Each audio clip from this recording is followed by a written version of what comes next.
হ্যাঁ হ্যাঁ, এই নববর্ষ পরিধান শুধু করলে নয়, কি গো পিতা? আর কি দিয়ে সাজিয়ে দেবো জানিস? কি দিয়ে গো পিতা? মোরে সম্মুখে দাঁড়িয়ে যা, হ্যাঁ হ্যাঁ, সুন্দর করে তোকে বরে বেশি তো সাজি সুবর্ণে দল্লাই চেপে বাদ্যে বাজলে ধুমধামিত করে নিয়ে যাবাবে ওই উচ্চারি ভুবনে। তাই হবে পিতা গো, আমায় সাজিয়ে দাও। বেশ, আয় ওই নমস্তে মহকর পদরে মম লকা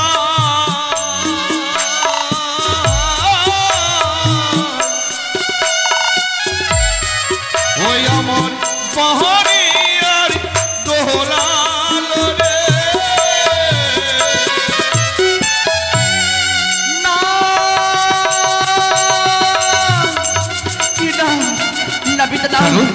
এই মুকুটখানা আমি পরিধান করতে পারবো না পিতা। আই লখায় আই তোর মস্তকে আমি পরিধান করে দেবো, এই সুন্দর সবর মুকুট পরিধান করো না, আমায় মুকুটি না পরায় ও গো পিতা সদাগর,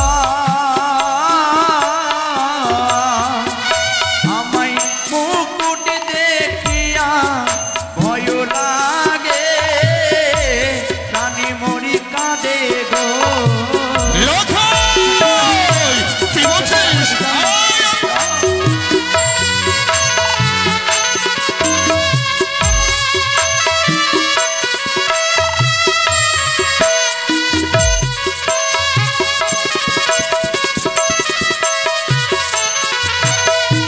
পিতা, এই মুকুটখানা আমি পরিধান করতে পারবো না। কিন্তু কেন কেন পারবি না?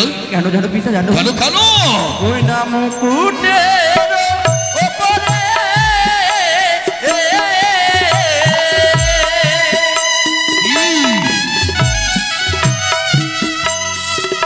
ওই না শরীরের বলছে? দিশ গো।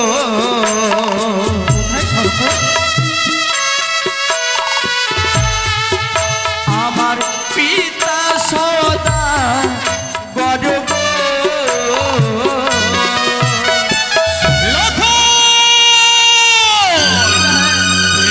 কি বলছিস লখায়? কি বলছিস? আজকে তোর সমাজের সমালগ্নে এই তোর অমঙ্গলের কথা বলতে আসে। কোথায় কোথায় সর্বকর্ম? এই মুকুটখানা যদি আমি পরিধান করে দাও এই মস্তকে, আমার মস্তক যদি জ্বলে পড়ে ছাই হয়ে যাবে পিতা। এই মুকুটখানা আমি পরিধান করতে পারবো না। এই জিনিসটা বেশি সম্ভব।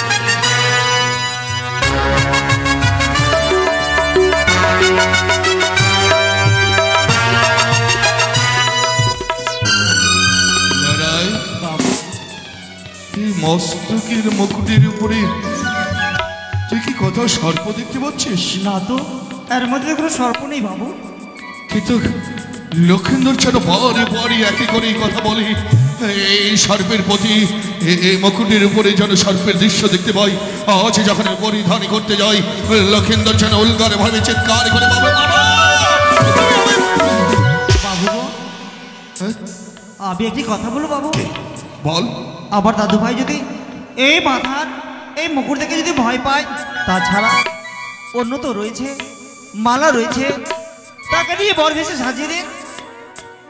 এই কথা ঠিক আছে। সুপঞ্চে সুমদের শুভযাত্রা, এই যাত্রারই কালীনী অমঙ্গলে যখন তো তাই দর্শন করতে পারে, পুত্রের নয়নে যখন চোখের জলই ঝরে, কোন পিতা চাইবে না যাত্রার কালীনে পুত্রদের অমঙ্গল নেমে আসুক। লখাই রে পিতা, এই মুকুট দেখে তোর বড় ভয় হয়, তাই না? হ্যাঁ পিতা, হ্যাঁ। এই মুকুট দেখে যেন তোর নয়নে বাড়ি থেকে জলে সরে যাই। হ্যাঁ গো পিতা, হ্যাঁ। আমি কথা দিলাম বাবা, এই মুকুট আমি তোকে পরিধান করিয়ে যাবো না, তাই কিন্তু যেন হয় পিতা। আরো যে দ্রব্য রয়েছে আর কি সেই রয়েছে? বস্তু দিয়ে তোকে আমি সাজিয়ে দেবো। হ্যাঁ, তাই হবে পিতা। আয় কাছে আয়। তাই হবে। ওই নাগারাতে মালা পরে লখা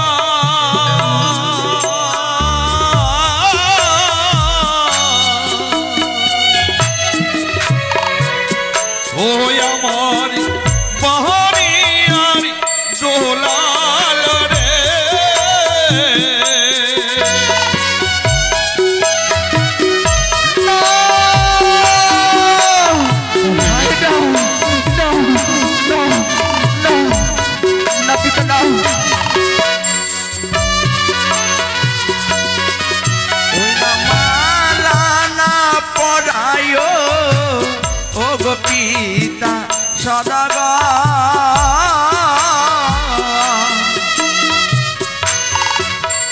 না মালা দেখিয়া ভয় লাগে প্রাণী মরি কাঁদে গো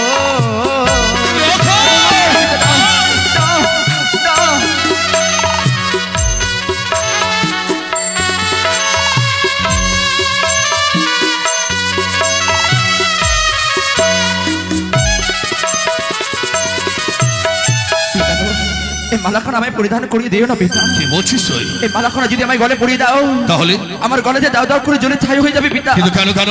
আমি যে এই মালাখানা থেকে বড় সর্ব দেখতে পাই, কি এই মালাখানার উপরে আমি সর্ব দেখতে পাই পিতা। সর্ব? হ্যাঁ। কথায় কথায় এই তো এটি বরমালা, এই মালা পরিধান করে তোকে বিয়ে করতে যেতে হবে। আয়, আয়, আয়, তোর গলা। ওই না মালার ওপরে লক্ষণ, ওই না সরিবের আনলো দিশ গো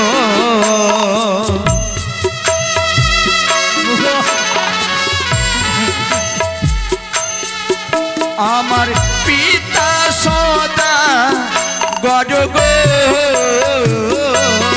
কি বলছিস লক্ষণ? এটি সন্দেশ বরমালার উপরে সর্পের দৃশ্য। তোর মনে হয় একটি বরমাল্য নয়, একটি কালে বিষধর না সর্প তোর ঘরে আমি পরিধান করে দিতে যাচ্ছি। তুই বলতে চাস এটি বর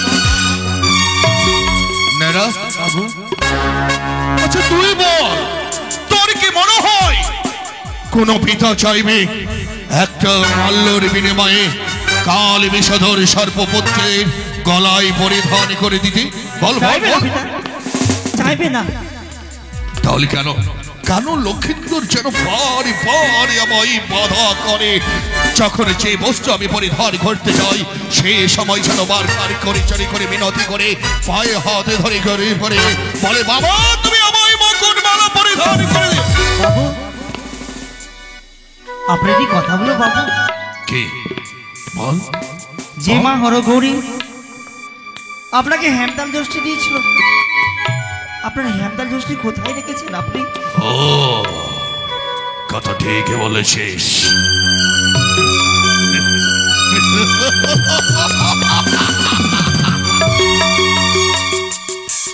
ওই কলে সবিনে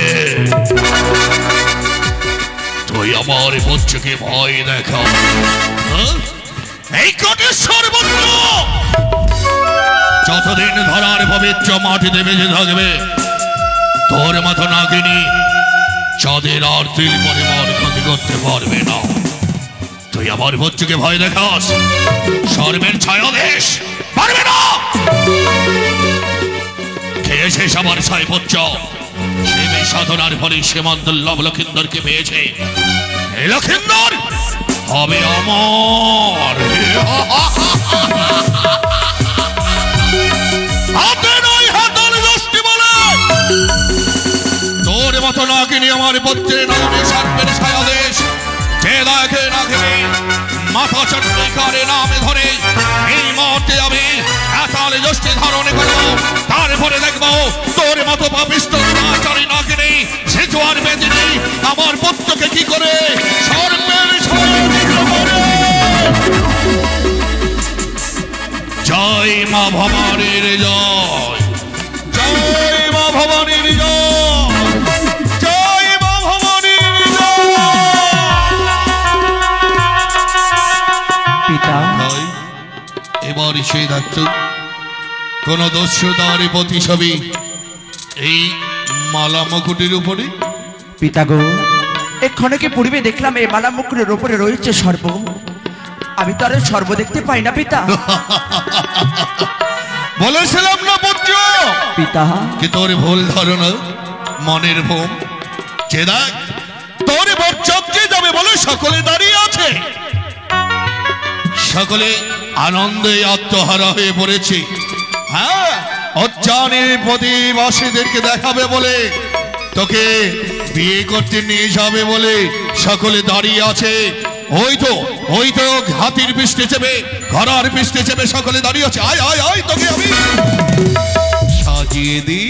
তাই হবে পিতা। হ্যাঁ, এই নারা বাবু বল এই চম্পলার মায়েরা সকলে এসেছে পুত্রের আমন্ত্রণ পেয়ে। সকলে যেন এই বরমুকুট পরিধানের পূর্বে সকলে উলধ্বনি জয়ধ্বনি শঙ্খধ্বনি হরিধ্বনি দিয়ে তাই। আমার চম্পলার প্রাসাদকে যেন আলোময় হয়ে ওঠে। হ্যাঁ বল বল বল। মাগো আমার ছোট দাদু ভাইয়ের বিবাহ আজ আনন্দে দিয়ে সবাই দিন দিন শঙ্খ যা বলো হরি জয় হরি বল। জয় হো হরি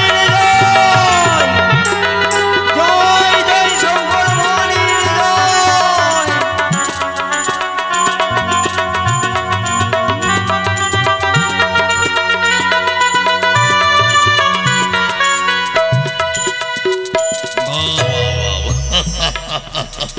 চেয়ে দেখুন চম্পলার প্রতিবাসীও কি অপরূপে মানিয়েছে এ পুত্রকে বর। সকলে আনন্দ হবে। শুধু আমার পুত্রকে দেখেছেন রাতে পোহালে সূর্য উদয়ের পরে আরেক প্রতিমাকে দর্শন করতে পারবেন আপনারা। এই লাখাই একটি কথা বলি বাবা, পিতা। কথা বলি। এই শোভাযাত্রা রওনা হতে গেলে হ্যাঁ হ্যাঁ গর্ভধারিণী মায়ের চরণধরি মস্তকে ধারণী করে তারপরে যাত্রা রওনা হতে হয় জানো। হয়তো তোরে মা যার মা গর্ভধারিণী মা একই কর্ণায় বসে আছে চম্পলার প্রাসাদে বুঝি তোর জন্য অপেক্ষা করে রয়েছে। যা আজকের দিনে তোর মায়ের চরণধুলি মস্তকে ধারণে করে হ্যাঁ, হ্যাঁ। মায়ের কাছ থেকে বিদায় করে পুনরায় মোর কাছে ছুটে আসবে। হ্যাঁ তাই হবে পিতা। যা বাবা যা চলো দাদু আমি ভাই। মায়ের কাছ থেকে বিদায় নিয়ে আবার আসছি। যা যা যা যা।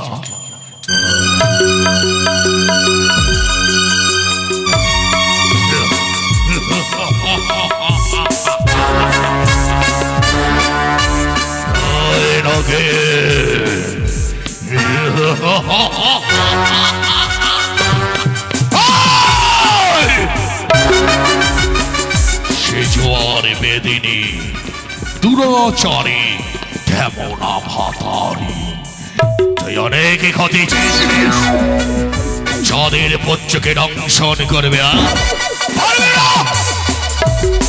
সতীর মনে কন্যা মারে আসবে এই চম্পলার প্রাসাদে।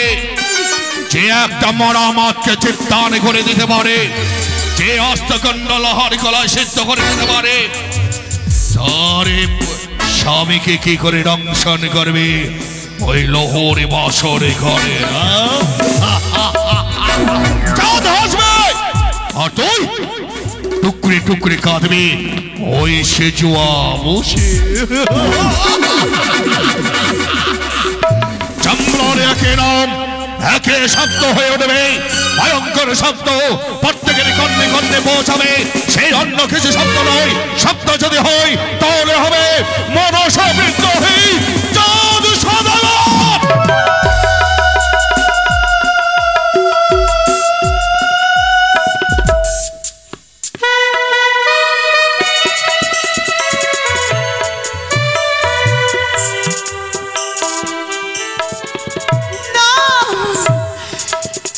কিছুতেই পারবো না আমি লক্ষিন্দরকে বর বেশে সাজাতে।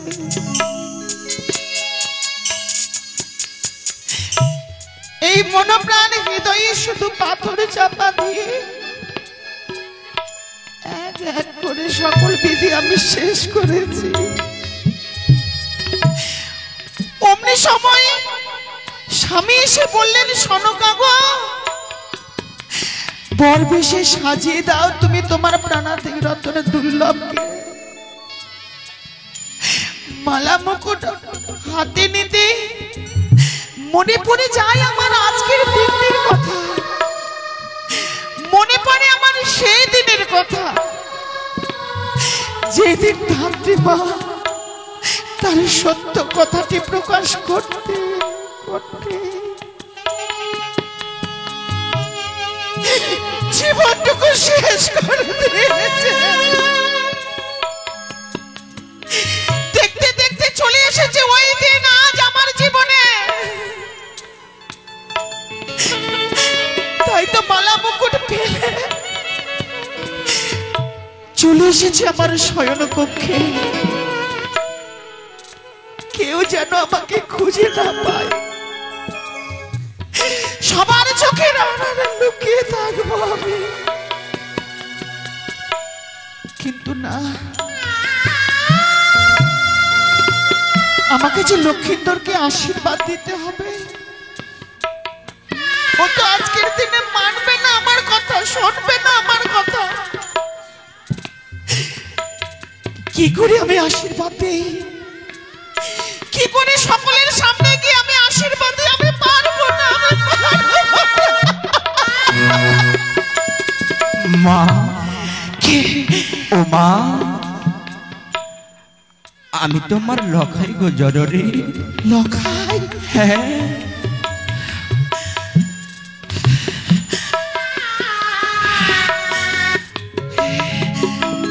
মা,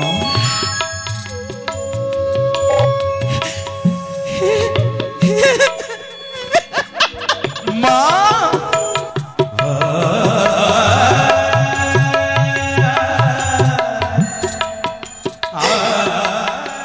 হায় রে, আমার প্রাণ থেকে রতন তুললাম।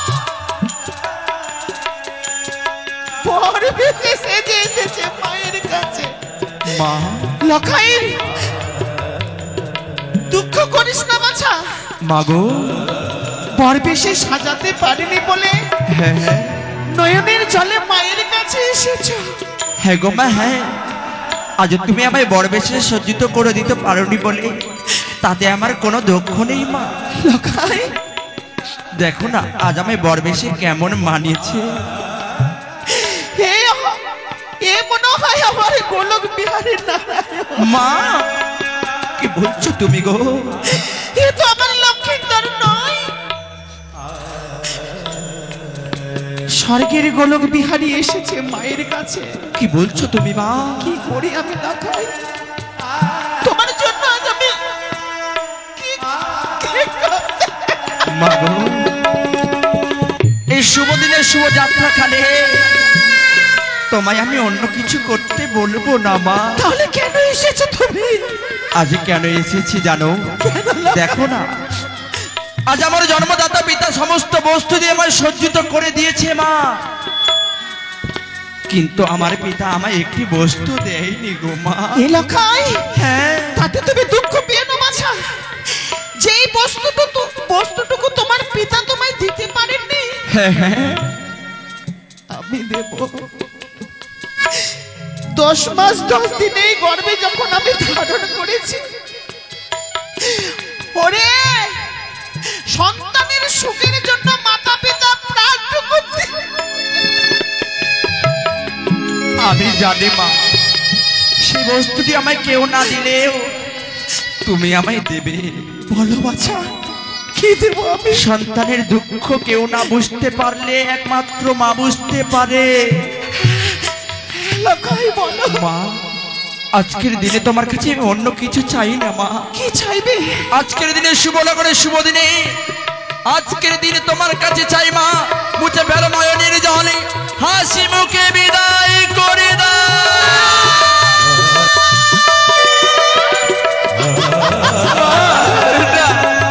অমন করে কেঁদো না মা, অমন করে কেঁদো না, অমন করে কেঁদো না গো মা, অমন করে কেঁদো না।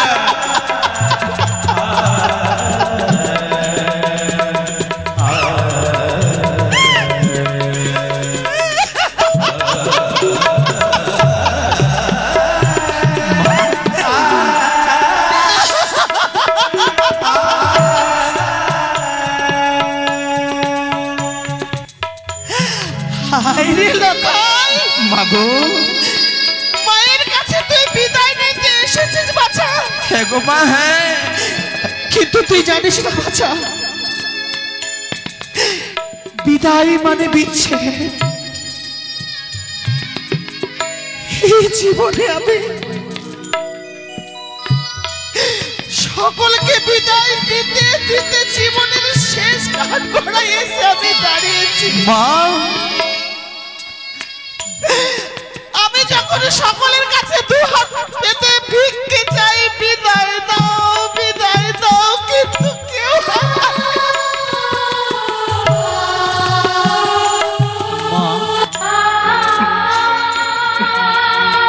মাগো তুমি তোমার কর্তব্য ভুলে যাচ্ছ কেন? তুমি তোমার কর্তব্য ভুলে যাচ্ছ মা। মাগো ওই আমি কেমন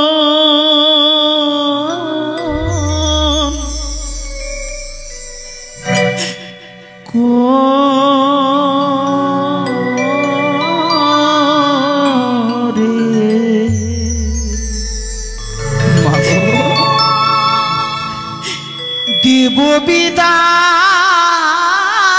রে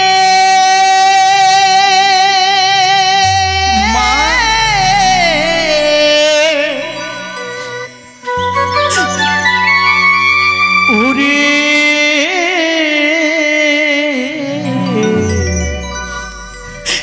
ওরে লক্ষ্মীন্দা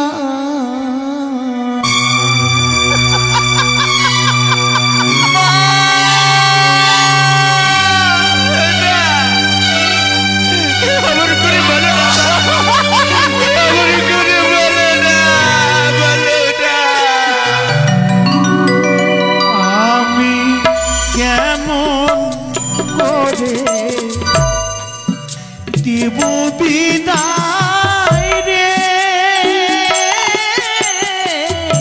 মাগো ওরে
ছয়টি সওদাগর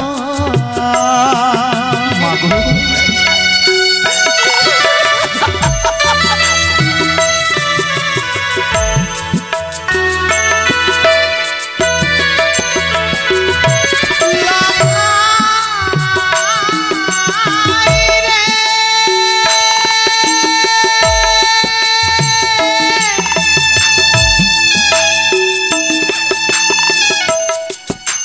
ওরে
মাগো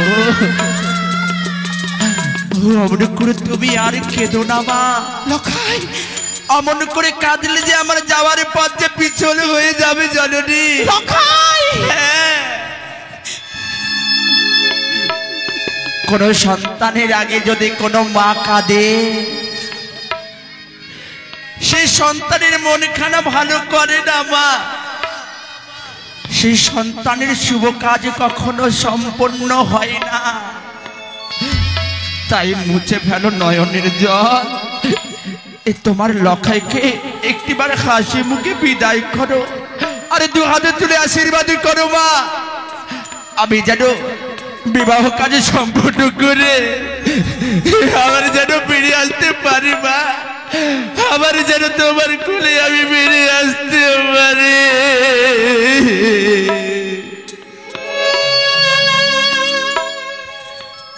মাগো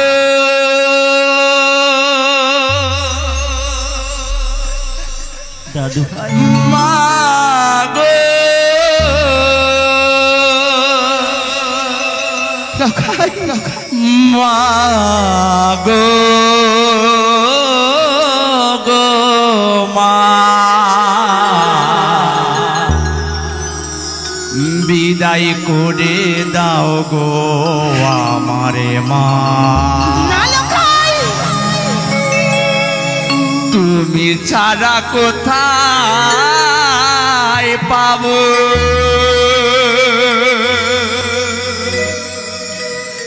স্নেহ মায়া মমতা।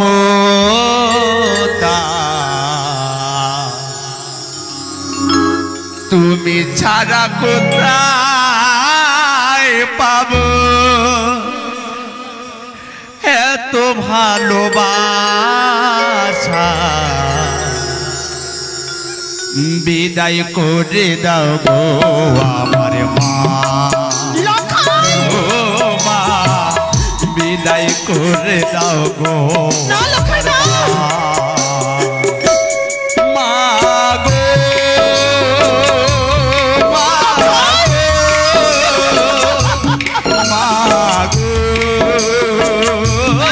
গো মা,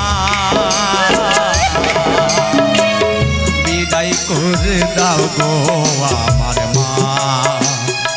ও মা, বিদায় করে দাও গো আমার মা। বিদায় করে দাও।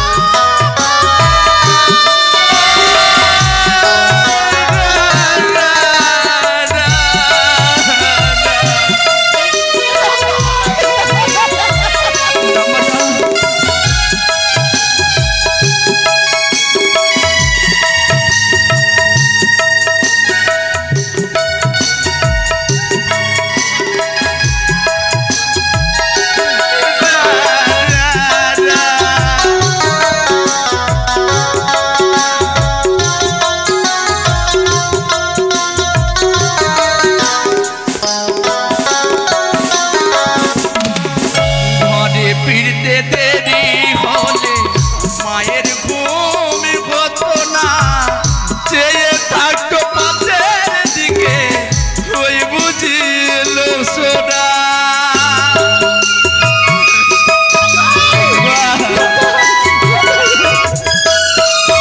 ঘরে ফিরতে দেরি হলে মায়ের ঘুম হতো না, চেয়ে থাকতো পথের দিকে ওই বুঝি এলো সোনা। দুঃখের সময় মায়া মাকে, দুঃখের সময় মায়া মাকে দিত কত সান্ত্বনা। আমি তোমায় ছেড়ে যেতে পারবো না মামি বাবুতে, তোমায় জানা যেতে পারবো না। বিদায় করে দাও গো আমার মা। ও মা, বিদায় করে দাও গো আমার মা।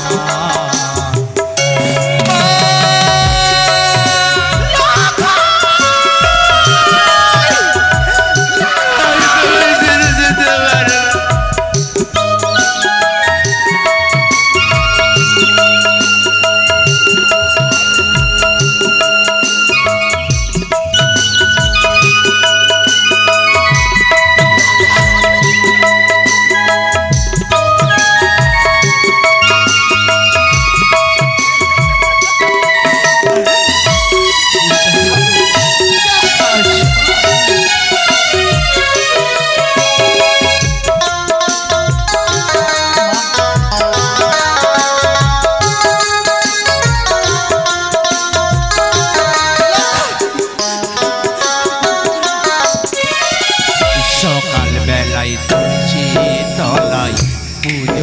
তোমার আমার জন্য করেছ শুধু মঙ্গল কামনা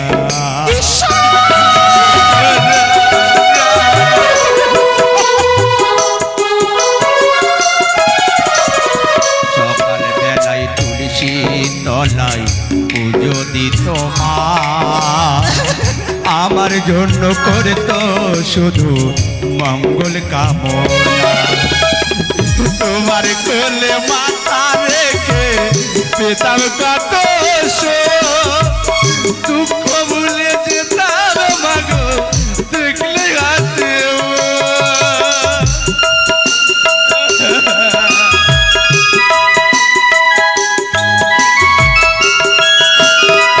তোমার কোলে মাথা রেখে পেতাম কত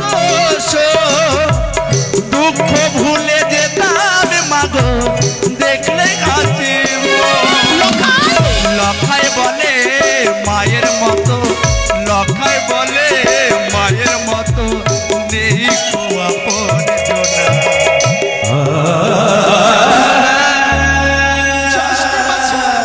মায়ের মতো এ পৃথিবীতে কেউ আপন হতে পারে না মা তাহলে মাকে ছেড়ে যাস না বিবাহ করতে। কিন্তু কি করবো মা আজ যে আবার শুভ বিবাহ আমি যে যেতে হবে সেই উজানি নগরে বিবাহ করতে মা তাই বুঝে ফেলো নয়নের জল বিদায় করে দাও গো আমার মা ও মা বিদায় করে দাও গো আমার মা তুমি ছাড়া কোথায় পাবো স্নেহ মায়া মমতা তুমি ছাড়া কোথায় পাবো স্নেহ মায়া মমতা বিদায় করে দাও গো ও মা বিদায় করে দাও গো আমার মা ও মা বিদায় করে দাও গো আমার মা ও মা বিদায় করে দাও গো আমার মা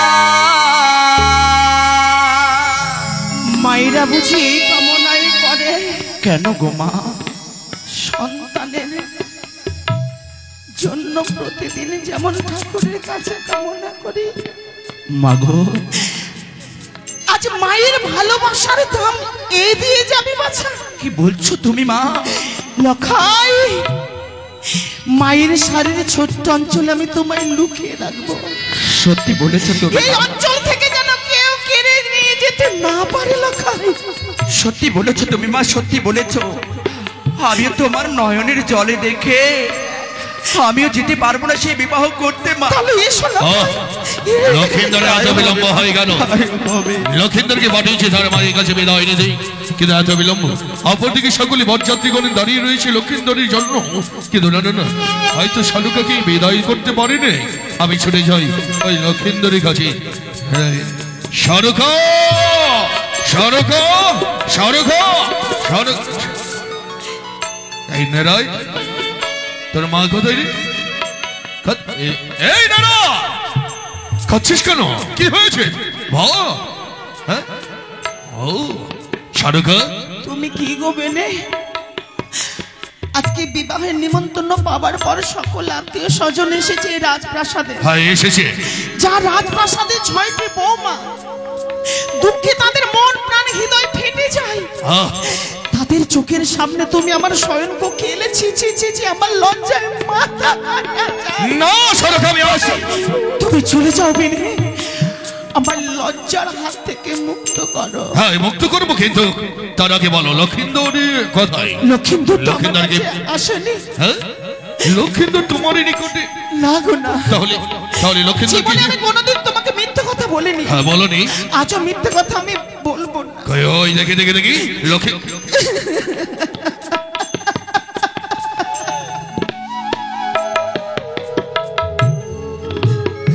পিতা বাহ বাহ বচ্চম এ না হলে বচ্চ বচ্চ লাখায় তোকে না বলেছিলাম তোর মায়ের কাছ থেকে বিদায় নিয়ে মৌরি নিকট ছুটে আসবি।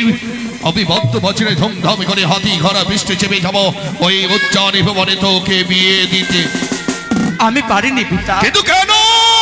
আমি পারিনি। আমি বলেছিলাম মায়ের কাছ থেকে বিদায় নিয়ে যাবো সেই উজানি নগরে বিবাহ করতে। তা বলেছিলিস, কিন্তু মায়ের চোখের জলে দেখে মাকে কাঁদিয়ে কোনো সন্তানের শুভ কাজে যেতে পারে পিতা? তুমি বলতে পারো? তাই তোর আমি পারিনি, বাহ, তুমি আমায় ক্ষমা কিন্তু করো। তুমি তো পারো। জীবনে আমি মিথ্যে কথা আমি বলতাম না, কিন্তু কেন? বলিনি। কিন্তু কেন আছে? আপনি শুধু আমার সন্তানের জন্য আমি তোমার কাছে মিথ্যে কথা বলেছি। বল সবে। ক্ষমা করে দাও। তুমি আমায় ক্ষমা করো। হ্যাঁ, ক্ষমা করতে পারি সারকা, কিন্তু তার আগে তুমি পুত্রকে বিদায় দাও, তারপরে ক্ষমা। না বেবি না, এই জীবনে তোমার চাওয়া পাওয়াকে পূর্ণ করতে করতে সনকার জীবনটা কয়লা হয়ে গেছে। কেউ ছিল না আপনজন সনকার কাছে। শুধু ঠাকুরের আশীষে আমি আমার সন্তানকে পেয়েছি। নিয়ে যেও না তুমি আমার সন্তানকে আমার বক্ষ। কিন্তু এছাড়া যে আমার উপায় নেই সারকা। আমি যে বিদায় দিতে পারবো না। পারবি না? রাখাই, এই রাখা। পিতা,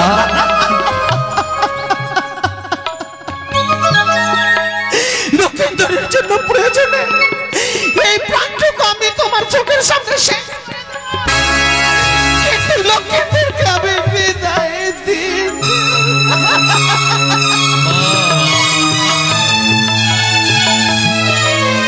মা একদিকে কাঁদে পুত্রের জন্য, হাহাকার করে পুত্র মায়ের জন্য। তাহলে লক্ষেন্দর যাবে না মোর সঙ্গে? বাহ, সে যাবে না। আমি কথা দিলাম সারকা, তোমার ভদ্র তোমার কাছ থেকে কল শূন্য করে নিয়ে যাব। আমি তো এই চেয়েছিলাম, কবে তোমার এই জ্ঞানের দরজাটুকু খুলে যাবে সকলের সামনে, কবে তুমি সনকার মনের কথাটুকু বুঝতে পারবে। কিন্তু আমারই নয়, তোমার জ্ঞানের দরজা খুলবে সারকা। কি বলছো? যে সন্তান পিতার কথাবার্তা হয়ে মায়ের চোখের জলে দেখে ভুলে যায় এই চম্পলার প্রাসাদে, যার পিতার মান সম্মান অভিজাত চেনারা, সে একটা আমার ওরসের সন্তান নয়, একটা তার সন্তান।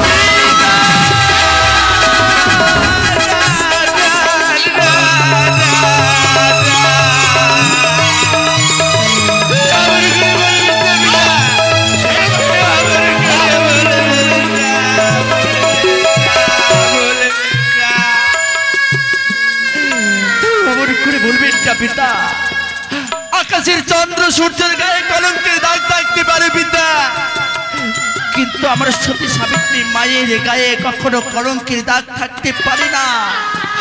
আমার মাঝে গঙ্গা জলের মতন পবিত্র পিতা, আমার মায়ের গায়ে কলঙ্কের দাগ তুমি দিও না পিতা, দিও না। খাই রে মাগো, দুঃখের আতুর ঘরে যার জন্ম, আর জীবনে সুখ শান্তি থাকে না বাছা। মা, মনে করেছিলাম মায়ের শাড়ির ছোট্ট অঞ্চলে আমি লুকিয়ে রাখবো, কিন্তু পারলাম কই। মায়ের শাড়ির অঞ্চল বড়ই ছোট। মা, তাই লখাই আমি তোকে বিবাহ করা